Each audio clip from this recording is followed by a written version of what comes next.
Right, we'll talk about transmitters. This shouldn't take too long. Famous last words. We've a lot of what we need to cover has already been covered in receivers, especially single sideband receivers, and in modulation.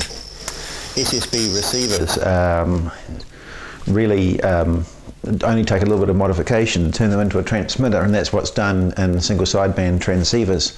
A lot of the parts between the two are shared, and when you combine a transmitter and receiver together, you get a simpler unit than using a separate transmitter and receiver as far as a number of bits and pieces and the whole works goes. Most basic transmitter, and remember, a transmitter is a device where we want to get what we've modulated up to a sufficient power and get it out into the air and talk to other people with it. And the most basic means of modulation that we use, and I forgot to mention this in modulation, sorry, is CW, or continuous wave. Continuous wave means that the carrier signal when we transmit it is continuous. It's not modulated anyway, but we do interrupt it to make dits and dars, or dots and dashes, for Morse code.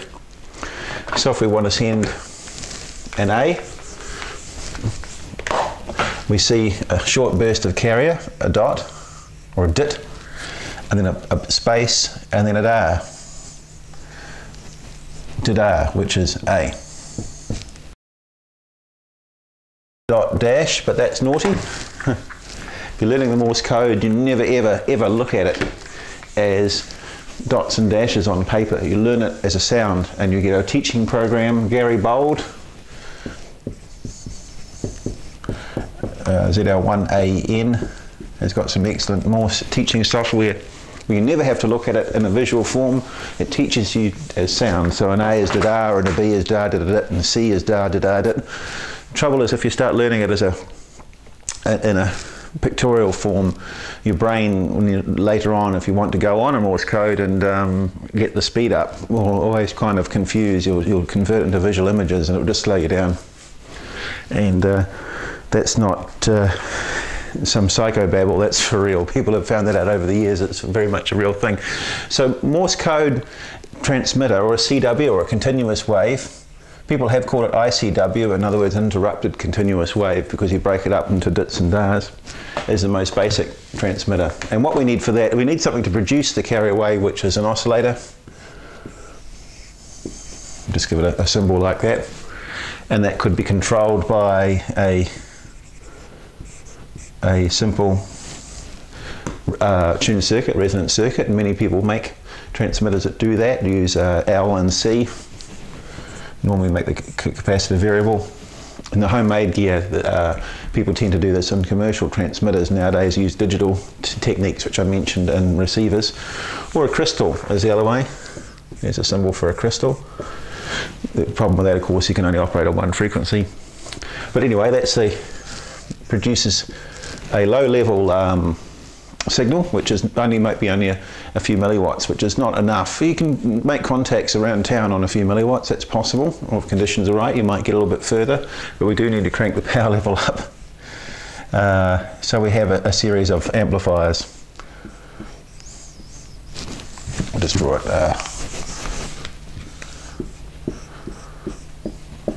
and then out to the aerial. And we might bring the power level up to a few watts, or a few hundred, or even 1,000 watts. United States amateurs are licensed up to 1,000 to 2,000 watts. New Zealand, 500 watts maximum. And we need to be able to key this on and off. Use a Morse key, or you can use computer programs from your computer to generate Morse code. And what we generally do is we break up the power supply. So that goes off to the power supply, and we have the Morse key. Slight oversimplification, but this is along the lines of what's actually done, is just switch on and off these amplifiers, and then that switches on and off the carrier wave. So we want to send an A, a short push down, then a long push down. Very simple, most basic transmitter, Morse code transmitter. Move on to AM.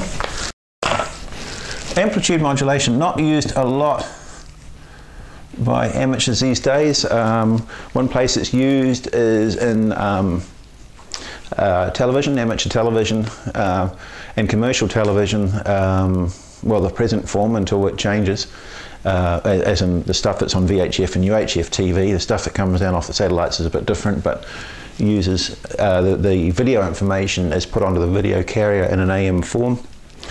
So that's one place where amateurs use it. They also, although amateurs, when they're dealing in higher frequencies, like up around 1000 megahertz band, 1296, they use FM as a technique for carrying video. But AM is still being used an awful lot for TV video. Apart from that, there's not much use of AM by amateurs. There is a bit of almost an increasing popularity though for old equipment, what's commonly called a boat anchor.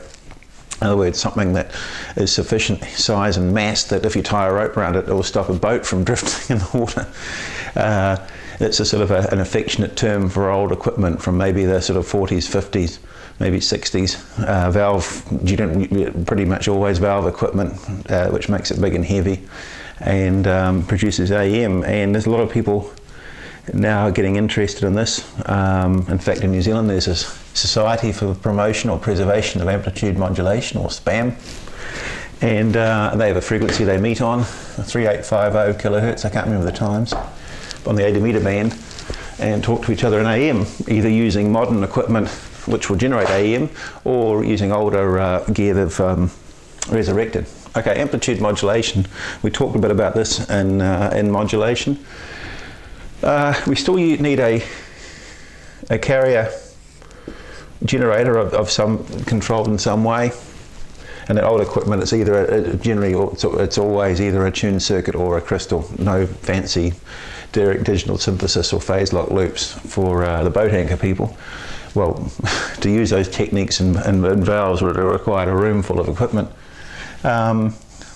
Amplifiers, and maybe a final amplifier. Just I think just the terminology we tend to use in transmitters is the last amplifier stage before the aerial. We call it the final amplifier, or just the final. People might say, I've blown up my finals, which means either the valves or the transistors in the output stage of their radio is blown up. The driver is the one before it, and then these are just low-level amplifiers, pre-driver sometimes called, or whatever you want to call it. But generally the driver and the final are the last two stages, and your transmit line up. And in a modern transmitter like this, which we'll show you inside in a minute again, uses a couple of transistors in the final and a single transistor as a driver. A lot of the valve equipment that's still around, FT101s, TS520s and things like that, will use a couple of valves in here, and the driver was often a valve as well, a smaller one, and then there was transistors before that. In those days, it wasn't possible to produce higher powers of the orders of tens or hundreds of watts using transistors. Well, you could, but it was not. The devices were more expensive and they weren't as robust.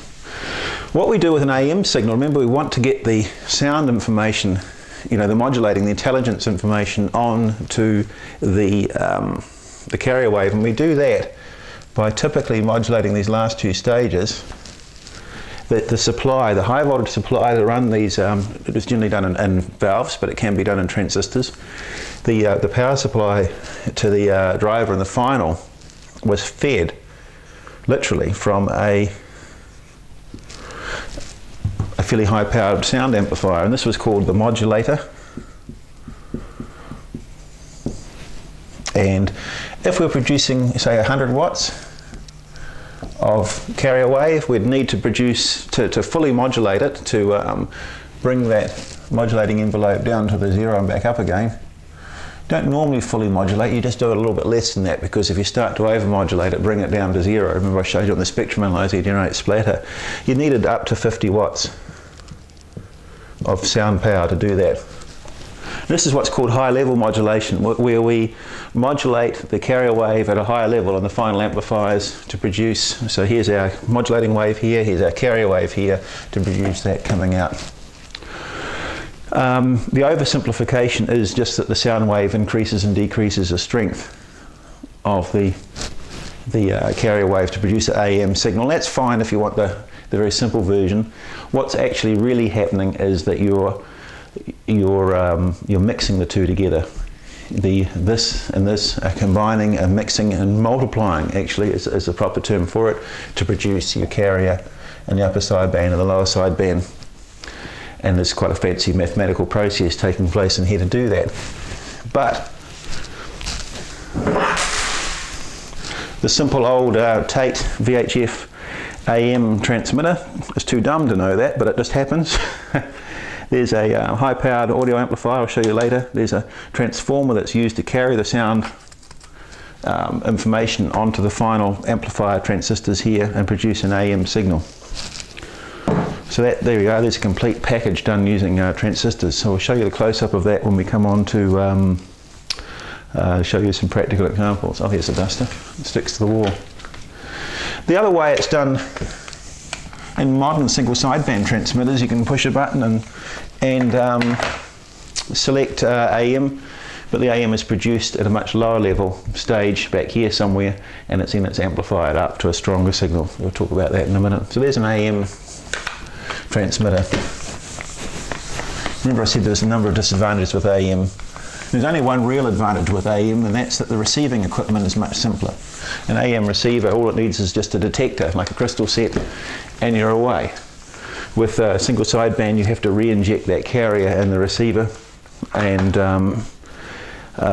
makes life a lot more, just that simple stack does require quite a lot more electronics to do it, whereas an AM receiver is very simple.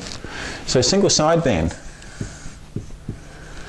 So I won't go back over this in a lot of detail. We covered it in receivers, but just quickly draw a receiver again. Remember that we had a filter at the front end to reject the image, a mixer to convert it to the intermediate frequency, a filter to filter off the desired intermediate frequency, an intermediate frequency amplifier, then another mixer or product detector, sound amplifier, speaker, and then a couple of oscillators, the local oscillator here, and the beat frequency oscillator or carrier injection oscillator here. And if we wanted to receive 14 megahertz, we could have a 5 megahertz local oscillator. We get the sum and difference coming out here, so we get 4 what do we get? We get 4 megahertz and 9 megahertz. The filter picks off the one we want. Sorry, a 4 megahertz signal can be received here as well, because 4 plus 5 gives us 9. But this filter here, we design it so it only filters off the 20 meter, the 14 megahertz amateur band. We covered all this. And intermediate frequency amplifier doing the bulk of the amplification. Then we re-inject the carrier here. A 9 megahertz carrier, and it combines with the sound it mixes with the 9 megahertz signal to produce sound and out. So that's a single sideband receiver. Now we can reuse a lot of this componentry. We need a filter, we need a local oscillator, we need that high quality bandpass crystal filter here, and we need this here to produce our single sideband, or sorry, our double sideband signal. So let's just look how we can reuse some of this componentry to make a transmitter. The first step in a single sideband transmitter is typical frequencies in a simpler single sideband setup. We'll have a microphone amplifier here. Here's the microphone.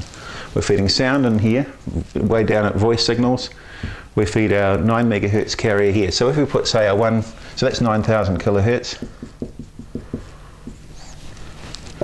We put 1 kilohertz, say, a whistle into there. And this is a balanced modulator, or it could be called a mixer as well. We use those in the receivers. What comes out here is the sum of these two and the difference of these two, but these two are cancelled out. So we don't get a 9 megahertz carrier coming out here. This is our carrier generator oscillator. Remember our carrier insertion oscillator, we can reuse it in the transmitter. What we get coming out here is we don't get the carrier, that's suppressed, but we get the upper sideband and the lower sideband. So we get something here at 9001 kilohertz and 8,999 and 9001. A balanced modulator or mixer is a device. It can just be as simple as a couple of small RF transformers and 4 diodes. That will do the job nicely. You can get them in little tin cans commercially made for you.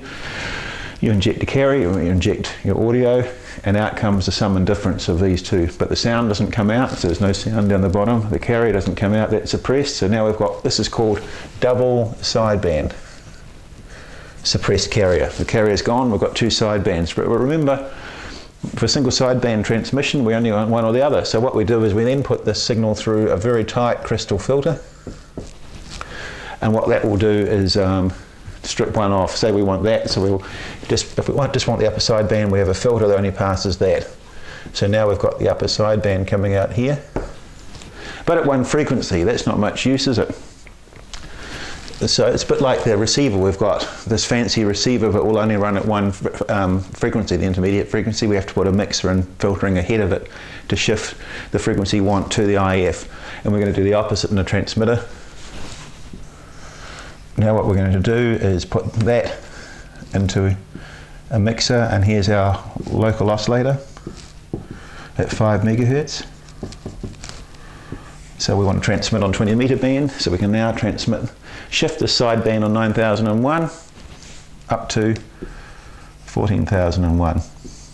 9 plus 5 is 14. So now we've got a single sideband signal and the band we're interested in, the 20 meter band. It would in practice be a little bit higher up. That's the Morse code section. You go transmitting in voice single sideband down there, you'll upset a few people, and we'll hear about it on the email reflectors forever and a day. Now, we don't want to just transmit on one fixed frequency, and this is the clever part. We can have our local oscillator adjustable, so we can tune to the part of the band we want. So now you can see how we've reused a number of parts of the receiver. But just one more thing, we also get the difference. We also get, I might have done the math slightly wrong, what's 9 minus 5, that's, yeah, we also get a signal coming out at 4 megs, just at the top end of the 80 meter band. Well, that's no good. We don't want to transmit 2 signals. So we put it through a filter, a bandpass filter that will pass the desired band, say the 20 meter band, a much wider filter than this, but still narrow enough that this won't get through. And now we've only got our 20 meter signal coming out the other end. So you can see all the parts we've reused. We've used the demodulator mixer that was at the back end of the receiver. We've reused the crystal bandpass filter. We've reused the local oscillator. We've reused that mixer that is used to convert the radio frequency signal down to the AF, and we've reused the bandpass filter that we have for the band of interest. So all these parts have been reused, and that's often done in equipment like this, where between receive and transmit, a number of these items are switched between different parts of the circuitry to be reused. Keeps things a lot simpler. Not necessarily, well, I guess the switching can make things more complicated, but you're reusing bits and pieces, which is cheaper. And now we've got a weak signal coming out here. So let's just, that we need to amplify up. Let's just quickly redraw this.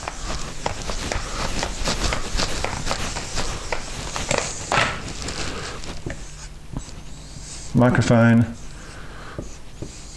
balance mixer, carrier oscillator here, bandpass filter, very tight bandpass filter, pass the sideband we want, another mixer, local oscillator, then a filter to get rid of the image frequency, 9 megahertz, say 5 megahertz. We've got 9 and 4 coming out here, and we just strip off the one we want, which is 14 megahertz. Remember, this here produces sum and difference like 9 and 4, except it's the upper and lower sideband. and we strip off the one we want with a very narrow filter because they're very close together. Here they're miles apart, we can use a much more straightforward. This is using crystals, this will use inductors and capacitors. This will be a metal box with about 8 crystals inside it. This could be just as simple as just something like this. A couple of tuned circuits coupled together. The capacitor coupling in and out, and away you go. We'll do that job quite nicely. Thanks very much. What we've got coming out here might only be about 1 milliwatt or maybe less, 0.1 milliwatt. That's too weak to do anything with. So what we have to do is amplify this up.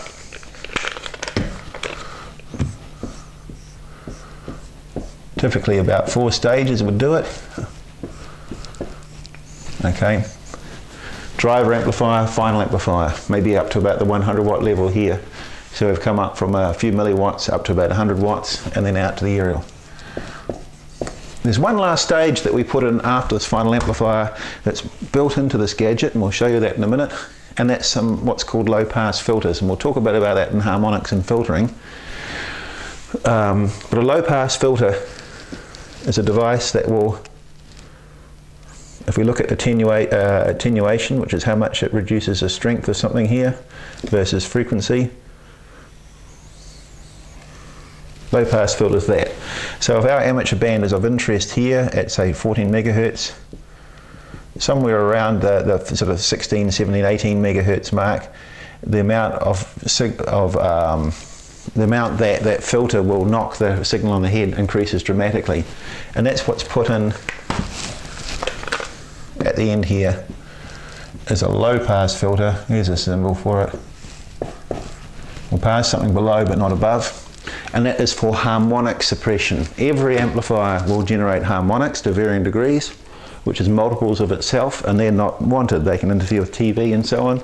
So we put low pass filter at the very end of all this to clean it up, to get rid of that, to pass what we want, the desired signal, and not pass the harmonics of it.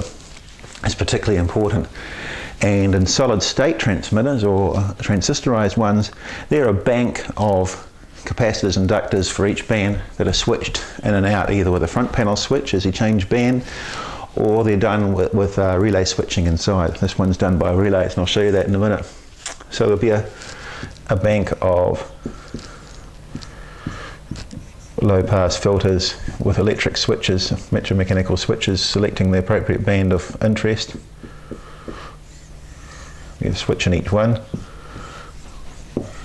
and there's a whole network of low pass filters switched in and out for each band, because obviously this would no good for 28 megahertz, because the 10 meter band, because that would get it knocked on the head. Likewise, it's not going to be much good for the 80 meter band on 3.5, because the second and the third harmonic, 7 and 14, would get through. That's why we need to switch different ones in. And you hear these relays operating when you change frequencies on these radios. You go clunk, clunk, clunk, clunk as you're changing frequency, because not only are they switching these in and out, they're also switching different bandpass filters in and out as well. So they tend to go clunk, bang, etc.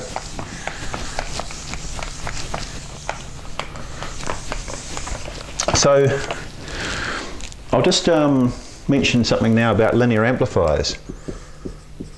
So here we are, that's our complete single sideband transmitter with a number of parts shared with the receiver.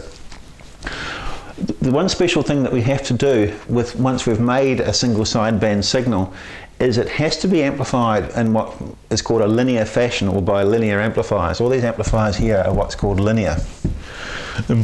What linear means is high fidelity, if you like. What comes out is only different from what goes in, except it's bigger.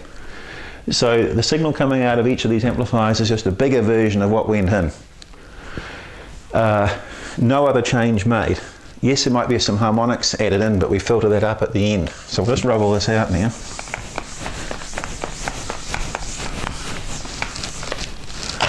So bilinear is if we have a waveform coming in looking like that, what goes out is just a bigger version. It can't be distorted anyway. It can't. What that means is you can't have the weaker stuff amplified only a little bit and the bigger ones amplified a lot more. That's distorting the signal. that's no longer linear. It's no longer just an enlarged version of what went in, just like we want with a hi-fi sound amplifier. The reason we mentioned linear in all this is because in some transmitters you can use non-linear amplifiers, and we'll talk about that when we come to FM.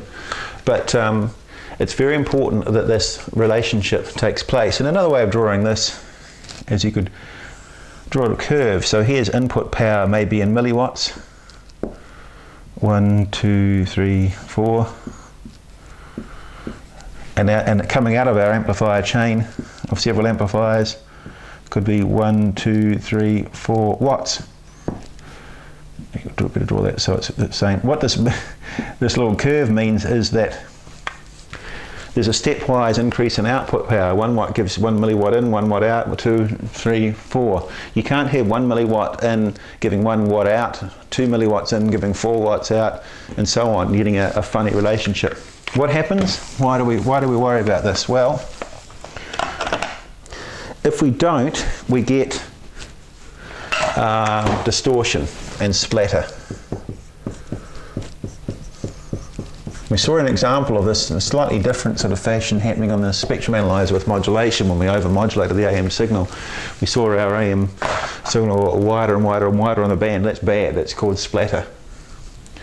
What the problem is that if we look at on the spectrum, here's our suppressed carrier. Here's, say, our upper sideband signal. That's maybe 14 megahertz where the carrier would have been, but it's been suppressed.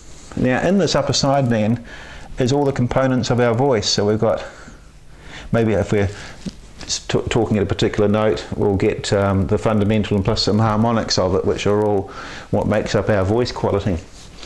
What happens is if you put this signal through an amplifier which is not linear, where the output is not an exact replica of the input except bigger, is that these signals will combine, will mix. This amplifier will now take on this kind of a quality, a mixer quality, where the signals making up the signals going through can mix in amongst each other. So you can get maybe 2 times that, you can get that plus that, that minus that, that's plus that, that minus that, and you can get the multiples of it. Twice that minus that, twice that plus that, and twice that minus that. You can get all this new signals created by a non-linear amplifier. And the effect that has on the band is that instead of coming out, we've got these several notes in our speech coming in around the 14 megahertz mark. What comes out, you'll get that, but you'll get other stuff either side of it and in amongst it. And the worse or the less linear that amplifier becomes, the wider the signal becomes, and that's splatter. And you hear that on the amateur bands too often, and it's caused by a poor adjustment of a transmitter.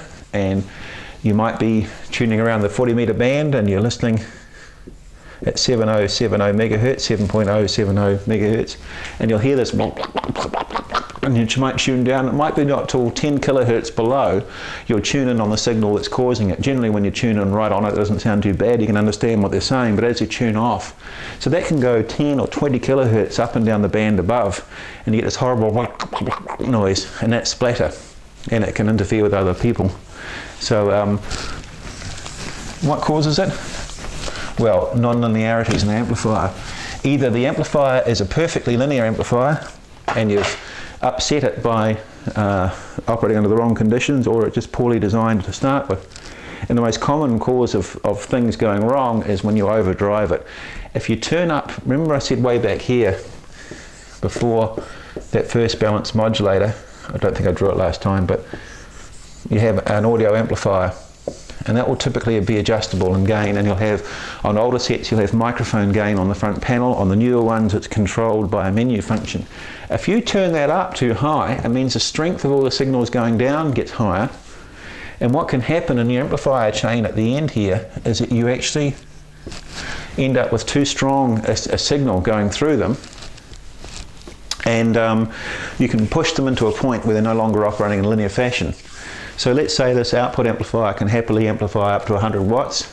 If you start expecting it to deliver 150 or 200 on voice peaks on loud bits, you'll start operating the amplifier in its non-linear part of its characteristics, and you'll generate splatter.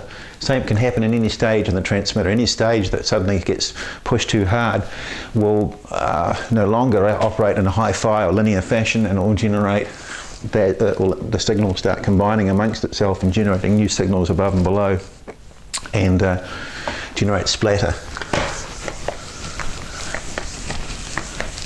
That kind of splatter that I showed you, all that 3 plus 2, the 2 minus that, and so on, is called IMD, or intermodulation distortion. Just something to remember. Now, what we tend to do these days is we'll have our single sideband transmitter. Here's our microphone. It'll just be one box with all that gear in it, 100 watt output.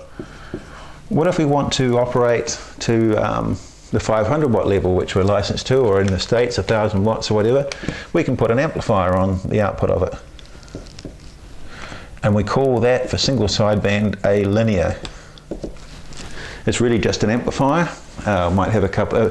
Commonly we use some valves still these days. You can still get still a lot of the high-powered linears are valve. You can pay more money and get transistorized or field effect transistor ones, and that's called a linear, and that will be operating under linear conditions, like I said before. And if you overdrive that, if you put too much drive, you generate splatter and upset everyone.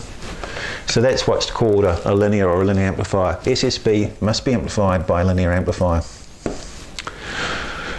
I said before you can use non-linear amplifiers, and that's if you're just running straight Morse code.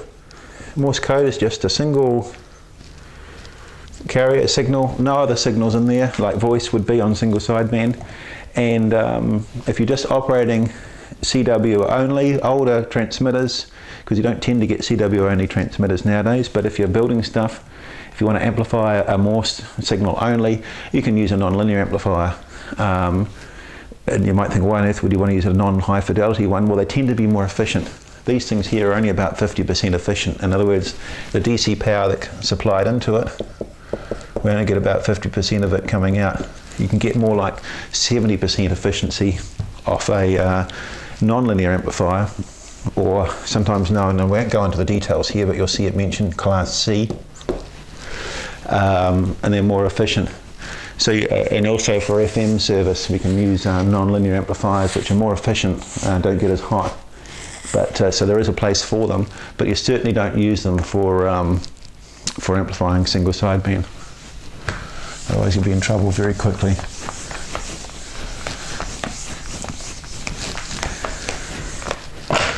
So, in a single sideband transceiver, a number of those components inside there are shared. That bandpass filter will be shared. The various oscillators will be shared. Some of the mixers will be shared as well between transmit and receive, and there'll be switching taking place. Similarly, the aerial has to be switched between different parts of the system. It has to be switched to the output of the amplifier and transmit, and it has to be switched to the bandpass input filters on receive. So there'll be a mechanical switch, a relay for switching between transmit and receive as well, to route the aerial to the appropriate parts of the circuitry. And that's a transceiver. So a device which does both transmit and receive, and where some devices, some varying degrees, depending upon the design, is shared between the different parts of it.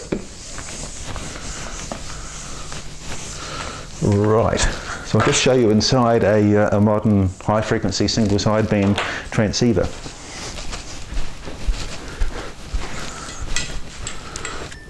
Now we're looking at inside of a Yaesu FT897. I'm going to have to get a new one of these or something, or get a different model, because this is my own one, and every class I take it gets pulled apart. I see I've already lost one of the screws. I showed you the front panel before. I don't want to shift it around too far, I might get things off camera, but I'll just quickly show you inside the other side. This is the sort of a low level side, if you like. This would have the microphone amplifiers and the local oscillators and things like that. And you can see RF filters arranged a lot around here. Now these little metal can here and that black box there, they're the filters that are used for generating single sideband. This one would be used on receive for single sideband. This one's used on receive for Morse code. It's a narrower one, so you don't have to listen to as much of the spectrum. Morse code being very narrow, you don't want to hear a whole the signal you want, da da da da, then one a bit higher up the band, da da da da, and one higher up, dee dee dee dee, and one very low, doo doo doo doo. So what you do is you use that to filter out the one you want to listen to. Now if we turn it around the other side, so this side produces the low level signal on transmit and handles all the receive side, and on the other side we've got the amplifiers to bring them up to a higher level. Now this set does VHF and UHF as well. That's a VHF UHF amplifier at the bottom, and this is the high powered transistor amplifier for single sideband. This is the final linear amplifier. These are transformers for coupling in and out. Transistors have got, running at high power, have very low impedance on the input and output, so you have a transformer to step down and a transformer to step up, back up to 50 ohms. Here's the low pass filters I was talking about before. There they all are there, and there's an array of them for each band, and here's the filter, the relays for switching them in and out. There'll also be, and I think that's it there, that's a transmit receive switching relay to switch between the transmit and receive side. So where we are now, these things get hot when they're operating, so they're bolted down to some die cast aluminium running through the middle of the set, and there's fans inside here to blow the heat out the back. That's one of the problems with linear amplifiers, is they're less efficient, so they get hotter for a given power output, but that's the way it is. There's no other way of really doing it. So that's a single sideband transmitter. Now here's an AM transmitter. We've seen these before. This is an old commercial repeater transmitter from used on a hilltop on AM. We've got the final amplifiers down here, transistor amplifiers and a driver, and these transistors are tucked away under here, and this transformer form the high powered audio amplifier for the modulator, which supplies the power to these here to produce an AM signal. So something very similar to this would still be used for, AM transmission on the aviation bands and things like that, or inside every aircraft for air to ground transmission, and VHF still uses AM internationally. Right, we've covered AM and single sideband transmitters. We'll just finish off on FM. It's 9:30 on a Sunday morning. I'm just ringing my wife just to make sure the kids are behaving while I'm up here. When I should be at home spraying the weeds or doing something like that. But we're nearly finished. I've only got about three sessions to go. Not quite doing it in order, so it's jumping around the place a bit. FM, frequency modulation. Remember we talked about that in modulation, where we vary the frequency of the carrier according to the intelligence. The louder or the stronger the signal is, how much further the carrier is deviated above and below, and the frequency of the modulating signal is how fast that happens. And FM, as I said, is commonly used in TV sound broadcast. FM uses it, and amateurs use it on the 2 meter and up amateur band for most of the voice communications. We're still using a single sideband for weak voice work because it's much better in noisy conditions, as we said. So we need something to produce a carrier, an oscillator, and then amplifiers to bring it up to transmit strength. But we need some means of varying that. And the simplest way this was done in the past was we had a crystal here, say running at 12 megahertz, and we had a series of stages in here. They're actually amplifiers, but they were special amplifiers, deliberately distorting and producing harmonics. And if we drive an amplifier into distortion, we'll produce lots of harmonics, and that's what would happen. So this one might be, and what we'd have is a filter on the output of each one, just a tune circuit to pick it off what we want. So we'd combine that all inside that block. So this one might be times 3. This one here would be times 2, Let's see if we can get this right. And this one here times 2, and then the final amplifier would bring the power up to the transmit we'd need, say typically, I don't know, about 25 watts would be typical for 2 meters. So if we multiply 12 times 3, we get 36 megahertz coming out of here. Times 2, we get 72 megahertz. Times 2, 144. There we go, we've got our 2 meter signal. Now why on earth do we do this? Well, if we want to produce an FM signal, one way of doing it was, this is a bit of an oversimplification, but we could, through various means, we could tie a variable capacitance diode here and feed sound in. So here's our sound coming in. A varicap diode will change, according to the voltage across it, the speech will change its capacitance, and you could actually make this crystal oscillator shift in frequency, or FM it. So you can see how we can produce an FM signal in a simple way, but the deviation is very small. You can't deviate a crystal very far. We might want to end up with 5 kilohertz deviation at this end here. Okay, but can we see we've multiplied this 12 times? 12 times 144. But we might only get about 1/12 of the deviation on an average crystal, so this is why it was done. If we can only get about 1/12 of the deviation we want, we could do it at a low frequency, multiply it up, and every time you multiply it, you increase the deviation. If you're deviating a little bit here, by the time you multiply it up, it's shifting a lot further. That makes sense, doesn't it? Because if you're multiplying the frequency of this 12 times, if it shifts a little bit, it will shift 12 times further than that. So this is sort of 1970s technology. For every channel we wanted to transmit on, we had a crystal. You had to have a switch on the front, so you had to get a crystal made for each channel. It was a bit expensive, but that was all that we could do back then, and that was how we could produce an FM signal. Obviously you'd have some filters on the output here, low pass filters, to get rid of any unwanted harmonics that got through, stop coming out of the transmitter. So that's the most basic of FM transmitters. And the final amplifiers, if we want to bring it up to a higher level at its final signal, didn't have to be linear, or don't have to be linear. They can, because peculiarities of an FM signal, they can be amplified in non-linear amplifiers, unlike single sideband, which absolutely have to be. There's no way around that. Nowadays we tend to have an oscillator running at our final frequency, say 144 megahertz, and then just a series of amplifiers and then out. And I will actually show you something that does this in a minute up close, but here's a Tate T500 with its box missing. Commercial transceiver, which can be very easily made to run on the 2 meter amateur band, and its cousin, the UHF cousin, will happily run on the 70 centimeter band. What we tend to do nowadays is we have an oscillator running at our frequency we want, and we just amplify it up. And this oscillator is actually called a voltage controlled oscillator. It's actually an oscillator which frequency is being set with an inductor and a capacitance running at the final frequency, 144 megahertz. But one big problem, and that's when we attach a variable capacitance diode across that, because it's not a crystal, it's an L and C oscillator, L.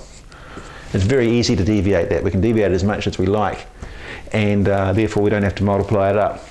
But the problem is they'll drift. An oscillator running at 144 megahertz will wander all over the place, and we need to keep it on the frequency we want.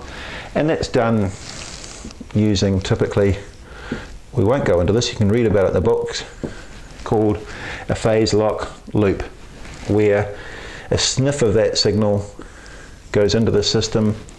It's through various techniques, it's compared against a reference signal, and if any error, if it's drifted too high or too low, it sends a DC correction back to the variable capacitance diode to keep it on the desired frequency. But at the same time we can still feed our modulating signal, our sound, into here as well, and just wobble it a little bit to produce FM. And what I mean a little bit, enough to produce 5 kilohertz deviation. And the phase lock loop is a device that uses logic chips, or things that operate in ones and noughts. It divides that signal down, compares it to a reference, and puts a correction back. And by changing the amount you divide it down, you can change channels, you can change frequency. So we won't go into that in too much detail. Phase lock loop, that's one common way, or the other one is becoming more common, direct digital synthesis, where if you like, a representation of a sine wave is written into a memory and it's read out at high speed. The speed you read it out is the frequency you produce. That's a basic simplification. So this is how modern FM gear works, is you have voltage controlled oscillators operating generally at the channel frequency you want, and it's very easy to deviate that. You don't have to multiply it up, and there's some system for keeping that oscillator on the correct frequency so it won't drift. So that's an FM transmitter, pretty straightforward. For FM stereo on FM broadcast, there are other fancy techniques that are used to encode left and right information onto the FM signal, but we won't go into that. But this is looking inside a Tate T500 transceiver. Now these things are obsolete. They were manufactured by Tate Electronics in New Zealand and Christchurch back in the 1980s. From when I was a student at going through med school, I worked at Tate's at the end of '87. I think they've been in production for maybe about a year or two then. I think they must have gone out of production in the early 90s, and they were replaced by T700, then T2000, and now T3000 equipment. But it's still pretty representative of what really happens inside this kind of equipment. Now, here we see a lot of it's hidden away, unfortunately, in boxes. The voltage controlled oscillator, or the VCO, part of the phase lock loop, or synthesizer is another name for it, is inside this metal box here, because you want to shield it from outside influences. Stray fields from the transmitter and things like that will cause it to go awry, so it's inside a nice little die-cast box here. And there's a separate one for transmit and receive, because they use this technique on receive as well. Remember that the local oscillator and a super heterodyne receiver, which this is, the receiver part of it is away from the carrier by the amount of the IF, and 10.7 megahertz in this particular thing. And you can't pull that oscillator that far with a correcting voltage, so they just switch to a separate oscillator which is set up a bit differently. There you go. This thing here, the Motorola phase lock loop chip, this divides this down, compares it with a crystal reference. It actually goes through what's called a prescaler first. This chip here converts it down to a signal that this one can cope with, a low enough frequency. This is a reference oscillator, and there's a memory board with diodes programmable for the channel you want to use, plugs in over the top. Either they use a network of diodes for the 1 and 2 channel model, or for the 40 channel model it uses a programmable chip which plugs in, which remembers how much it has to divide by down for the particular frequency you want to operate on. So this is sort of the local oscillator on transmit and receive section here. The receiver front end is inside the shielded box, these tuned circuits. This is a UHF one actually on the 70s, and this one's been modified to, no, I don't think this one survived to modification, it's a dud, so it's for spare parts. Inside here is the receiver, amplifier and mixer for the receiver, and inside here is the transmit final amplifiers. There's 3 transistor stages in here to produce a powerful signal and transmit, and it's tucked away inside this box to stop it upsetting everything else. The sound processing is over in this area here, and there's a heat sink on the back. These things get hot.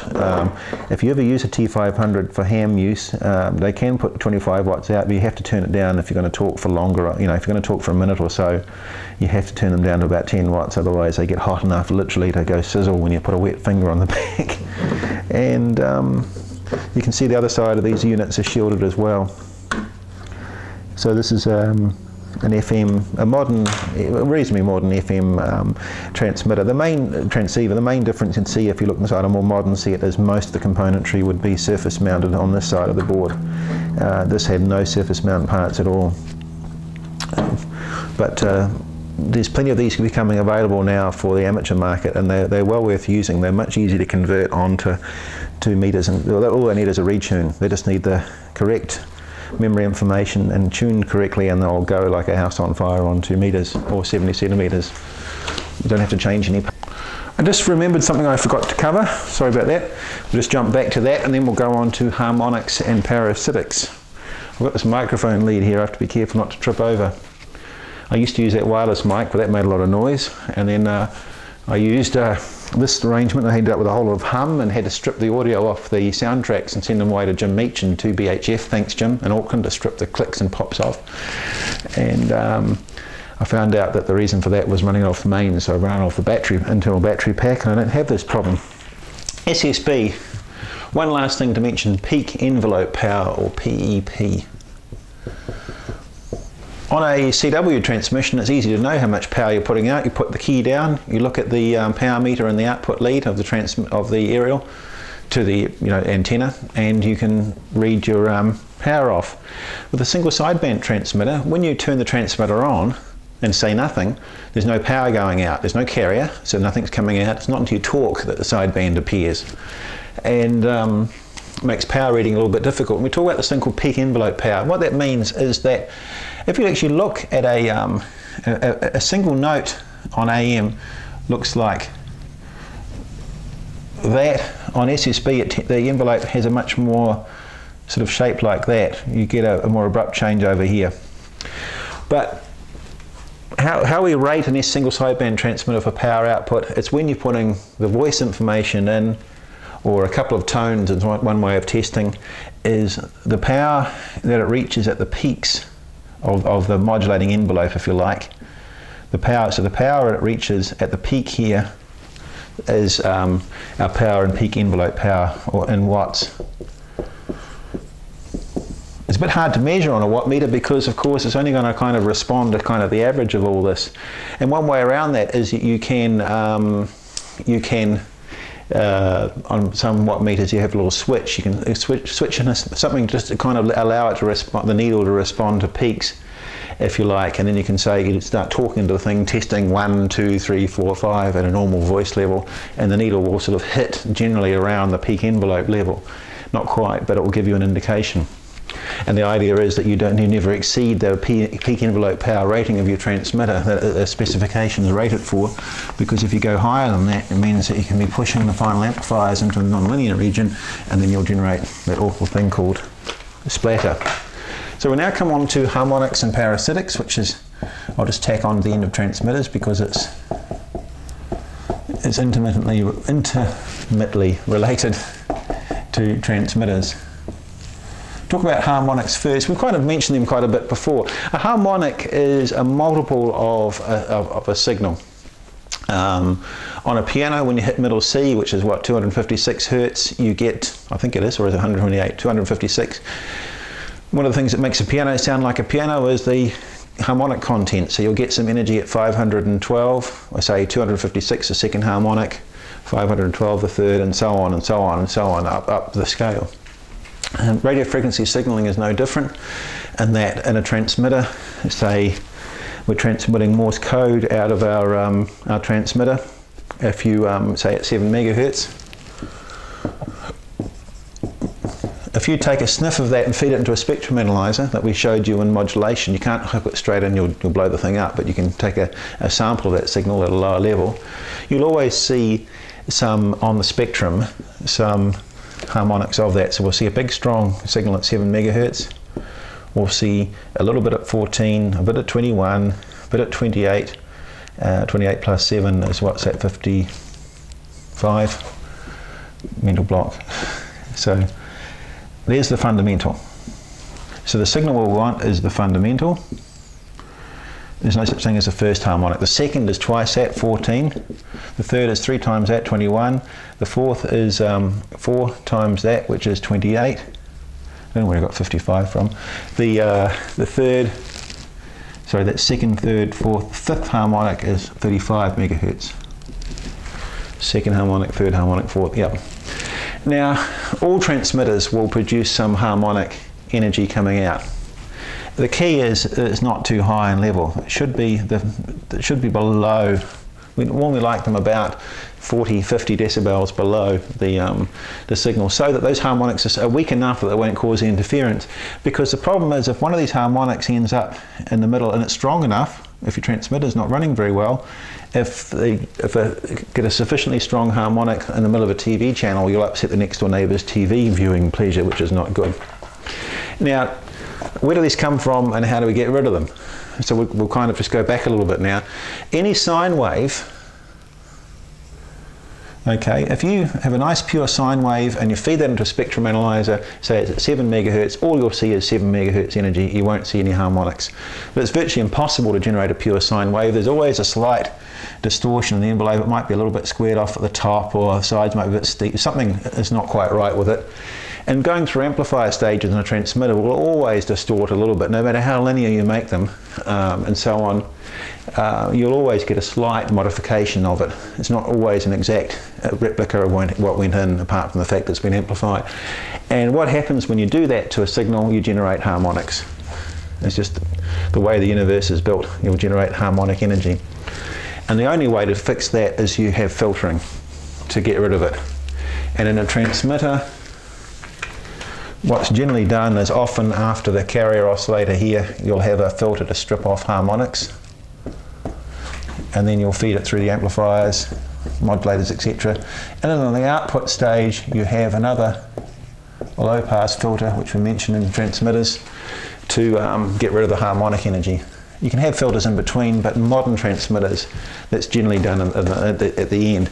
So you have the desired one will pass through. So a low pass filter is a filter that passes frequencies below a certain point. Remember, we drew that curve. So for 7 megahertz, we want the 7 megahertz energy to get through. That's how much it gets attenuated, how much it knocks it on the head.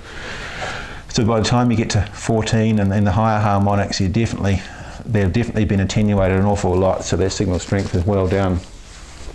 And that's how we get rid of harmonics, by having low pass filters in our transmitter and make sure we're operating the transmitter correctly.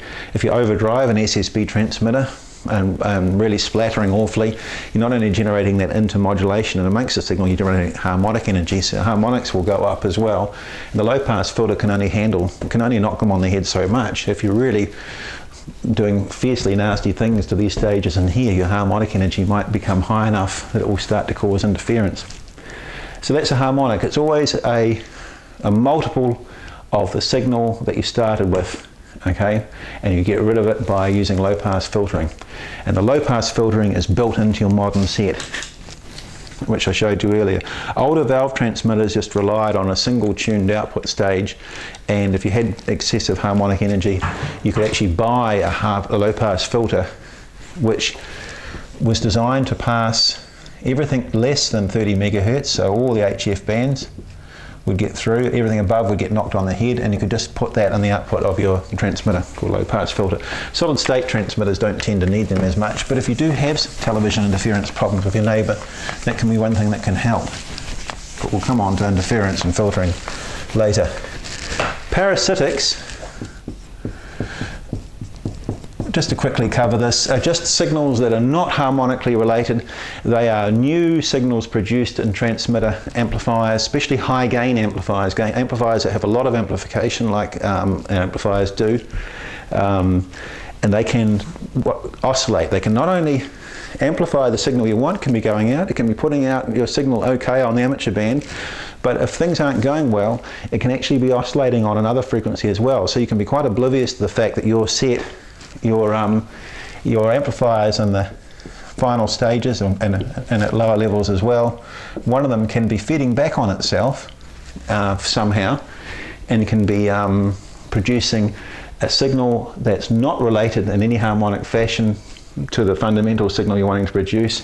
It's some other spurious, nasty signal, sometimes called a spury or a parasitic, and it can cause major trouble. Now, these modern sets, it's not a problem. They've got all that designed out of them.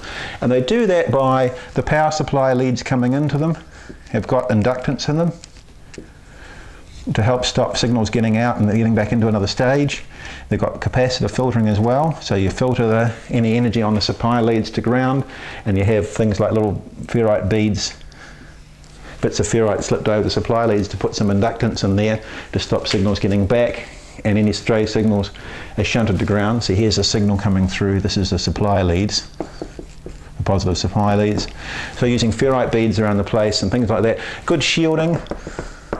These things are often boxed off and separated from each other in metal boxes with coaxial connectors going through, and they can do tricks like that, just to help shield off from each other. And high powered valve amplifiers could often have parasitics way up at VHF. You might be operating on the 7 megahertz, 40 meter band, and yet the thing could be oscillating up on a television channel frequency up around 50 odd megs. And sometimes you'll often see in valve transmitters on the anode top cap on the valve, the anode's brought out through the top, which is handy to keep the high-powered stuff away from the grid stuff at the bottom. And they'll often have a choke here going off to the anode circuitry, and it'll often just be a resistor to support the coil of wire. And then a coil of wire which has got a low resistance to DC, allows the supply current to go through, but it has some inductance in there, not enough, just a few turns to cause any trouble at high frequency, but at VHF it has a significant reactance to help stop unwanted very high frequency signals from being allowed to sort of get in and around the thing and oscillate at those signals. And they also have parasitic suppression chokes too in the grid leads and things like that. You always used a different inductor. You wouldn't have the same one on each one, because that could form a resonant circuit which can then encourage oscillation. So I don't want to go into too much detail, but there are tricks that are designed in the modern equipment, or in older equipment as well, to help stop them from oscillating and producing signals miles away from where you want them to be. Right, first of the class is recorded with I've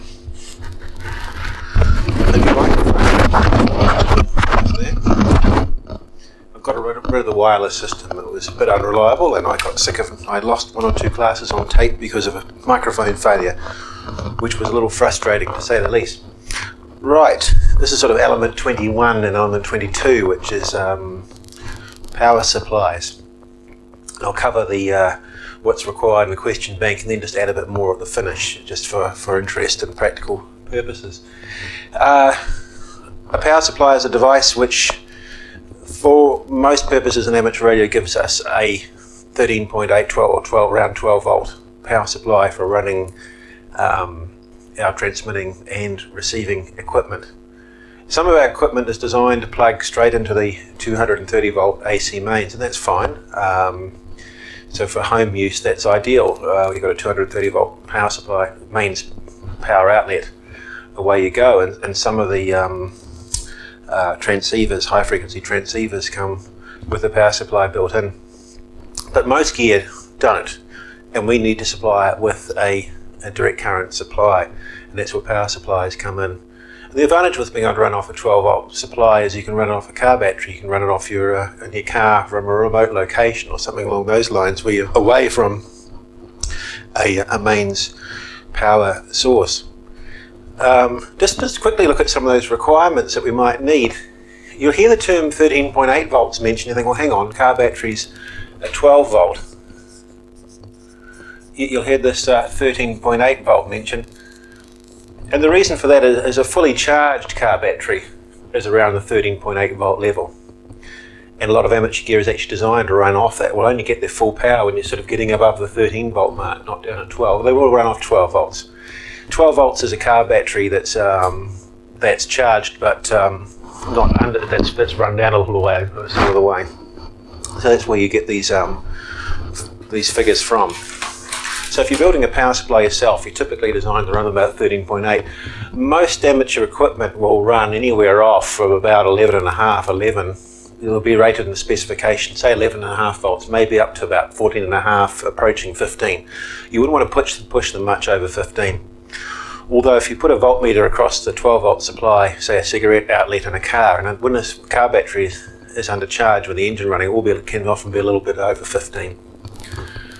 So make sure you consult the specifications, and if you're building a supply, run for about 13.8 volts. What do I need? So 13.8 volts,